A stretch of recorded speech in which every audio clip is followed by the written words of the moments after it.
Assalamualaikum warahmatullahi wabarakatuh.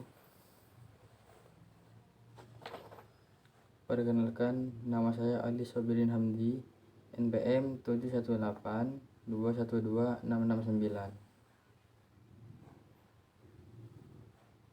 Yang terhormat Bapak Dosen Fili Pratana selaku pengajar mata kuliah MSDM Internasional. Baik, di sini saya akan membacakan hasil pemikiran saya, yaitu tentang risiko dan negosiasi politik. Nah, risiko adalah sebuah tindakan yang dihubungkan dengan suatu kemungkinan munculnya kerugian yang tak terduga dan memang tidak diharapkan terjadi.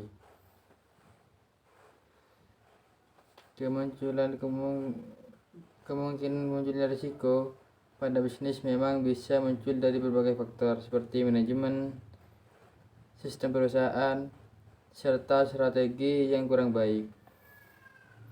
Selain itu, risiko pada sebuah usaha juga bisa muncul dikarenakan oleh faktor individu maupun karyawan. Ada 3 hal yang memang memengaruhi risiko yang terjadi seperti dikatakan oleh Abbas Salim, yaitu yang pertama, adanya ketidakpastian secara ekonomi atau bisa disebut dengan economic uncertainty crisis. Nah, yang kedua, adanya ketidakpastian disebabkan oleh alam,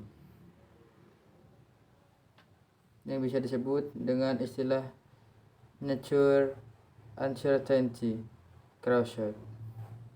Serta yang ketiga, adanya ketidakpastian yang disebabkan oleh perilaku manusia atau dengan istilah lain human uncertainty crisis.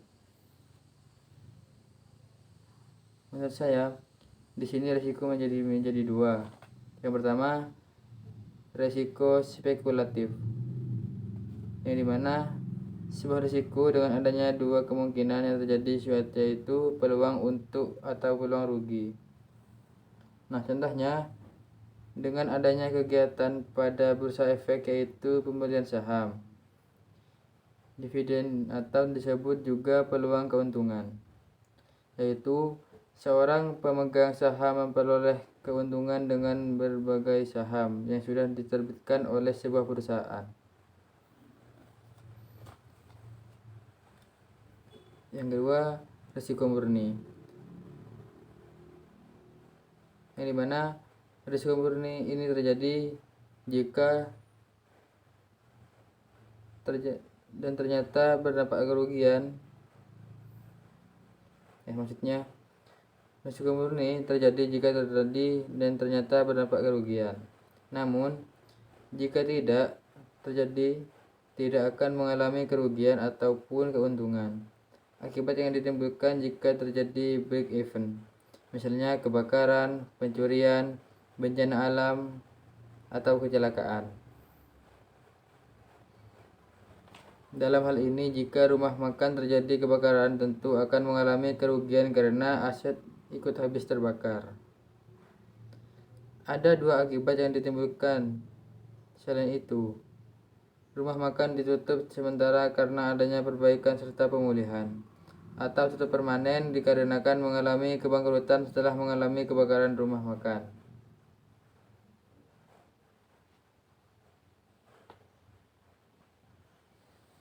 Sekarang masuk ke negosiasi, yang dimana artinya sebuah bentuk interaksi sosial saat pihak-pihak yang terlibat berusaha untuk saling menyelesaikan tujuan yang berbeda dan bertentangan. Menurut Kamus Afrod, negosiasi adalah suatu cara untuk mencapai suatu kesepakatan melalui diskusi formal. Ada lagi yang mengartikan negosiasi merupakan suatu proses komunikasi yang dimana dua pihak masing-masing dengan satu tujuan dengan sudut pandang mereka sendiri, yang berusaha akan mencapai kesepakatan yang memuaskan kedua belah pihak tersebut mengenai masalah yang sama. Negosiasi adalah bentuk interaksi sosial yang bertujuan untuk mencapai kesepakatan bersama, sehingga keduanya saling bersepakat dan diuntungkan. Nah, contohnya kayak gini teman-teman. Ada seorang penjual dan pembeli. Sang penjual bilang, "Mari dek, buahnya manis dan segar, silahkan dipilih."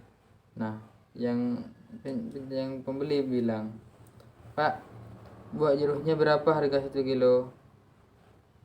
Penjual menjawab, "Harganya 30 per kilogram, dek. Mau beli berapa?" "Saya mau 2 kilo, Pak. Tapi uangnya 50.000. Apa boleh?"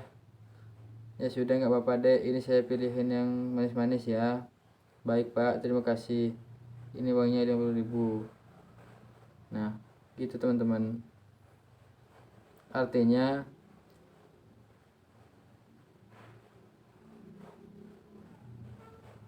berinteraksi atau transaksi teman-teman yang mengakibatkan sama keuntungan sama penjual dan pembeli. Nah, sekarang masuk ke politik. Politik berasal dari bahasa Yunani yang berarti polisti atau kota negara.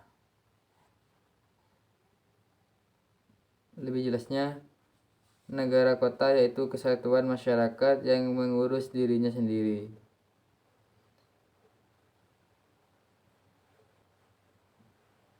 Dan tia artinya urusan.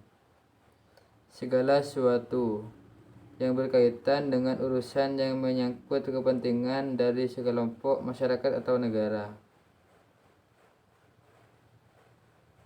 Nah,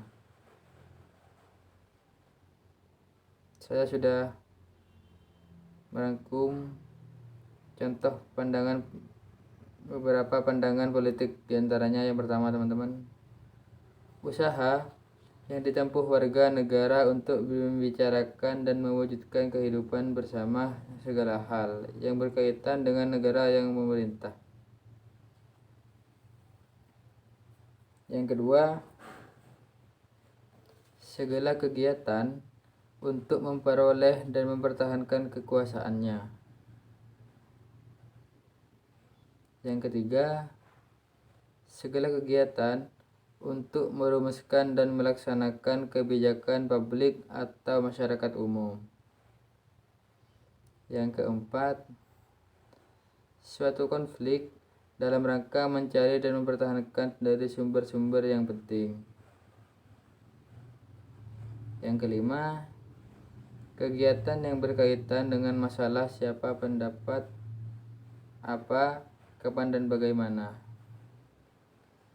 Jadi dapat disimpulkan, negosiasi di sini adalah bentuk interaksi sosial yang bertujuan untuk mencapai kesepakatan bersama. Dan sehingga teman-teman, keduanya saling sepakat dan saling diuntungkan.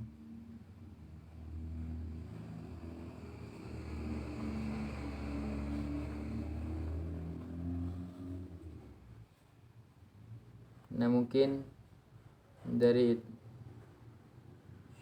hanya itu teman-teman yang saya tahu.